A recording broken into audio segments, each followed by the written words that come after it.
2012 to 2015 Honda Civic air fuel sensor, bank one sensor one, also known as the O2 sensor. It's this one right on top. This is actually super easy to do. It's probably the easiest O2 sensor, air fuel sensor you could ever do. It's just like right here, right in the open. So got a Honda Civic. This is a 2012 with the 1.8 liter. And first, if you can, shoot it with some penetration oil, either like 30 minutes before, the night before. Maybe you could warm the car up a little bit, but not too hot. And you're going to need an O2 sensor socket. I'll link one below and on the video. First thing we're going to do is disconnect this connector. There's a little thumb tab on the end. You push the thumb tab and just kind of wiggle it and pull the connector backwards towards the exhaust. Like that, it should come off. And then right here, I got my O2 sensor socket. This will just go right over here like this. And then what you want to do is just get like a ratchet, probably a longer one because these O2 sensors can be pretty tight. Like that. The 22 millimeter wrench won't really fit in there because it's like in a hole. So you're going to have to go with the socket. Again, I'll link one below. But just get it loose and then you're going to have to just untwist it like this. If the exhaust is hot, don't burn your hands, let it cool down. And then, yeah, just pull this guy out. Now here's my old one. As you can see, it's kind of black. That's kind of normal. Here's my new one. This is a Honda OEM sensor. Here's the part number. And then it just looks like this right here. And it comes with anti-seize already on the threads. Now, they sell these Honda genuine ones on Amazon. They got 5 stars. I will link it below. I'll also link aftermarket ones. But O2 sensors, air fuel sensors, I highly recommend going OEM every time, just because I've seen it cause problems otherwise. And then on the Honda part website, it says it fits 2012 to 2015. And then also, if your threads are kind of messed up, these cars are getting kind of old, so if your threads are messed up, they do sell an O2 sensor thread cleaner. You just put this in here, and then you could use like a socket to twist it and just kind of go up and down to clean the threads out. Hopefully yours is fine. Hopefully you don't even need this, but I just want to let you know because sometimes these threads will strip out. So when you get your new one, we're going to just put it in, line it up.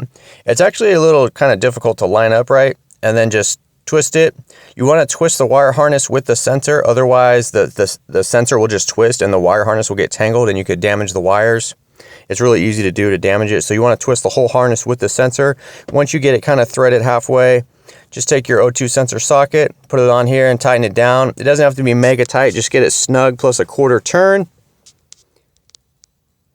Like that. And then we're going to plug in the connector right here. Just plug this in right here, line it up, push it in place. And then that's pretty much it, guys. Once you get that in, make sure that the wire harness won't touch the exhaust in any way. Now, once you start the car, if you put penetrate oil on the exhaust, you might see some smoke. That's normal. It'll just burn off. Don't worry about it. And then if you want to clear your check engine light, if you have a check engine light on, here's a great scanner I use. I'll link this scanner below. This scanner is pretty cool. I'll just go to OB2, and then I'm just going to go to clear codes, and that'll turn off the check engine light.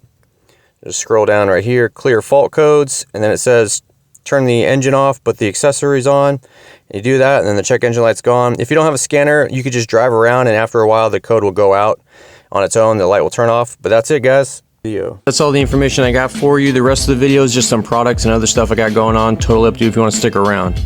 I got a 15% off Oxido.com promo code. Now, Oxido has a bunch of products, but what they're mostly known for is their really good aftermarket headlights. So if you got an older car, 80s, 90s, 2000s, even a newer car, if it has a bulb, they probably got an upgraded bulb for you. You may have seen aftermarket LED headlights on Amazon, but the thing, I'm not going to say any names, but the thing is they have a lot of issues. Sometimes they start to flicker after a few months, or they get hot and the LED burns off. Oxido headlights come with integrated fans and modules that control all that stuff. So these are plug and play, super easy to put in. These are available on Amazon. You can get them there. However, if you go to the website and use the promo code GearmoAuto, you can get 15% off. It's really easy. All you got to do is go to the website on your phone or your computer and then put in what kind of car you have, what year, make and model, you know, that stuff. And then it'll display to you all the available lights for your vehicle. You can get headlights, tail lights, interior lights. Highly recommend getting some good interior lights. You'll be surprised how bright it is. So just type GearmoAuto in at the checkout and you'll get 15% off. Pretty good.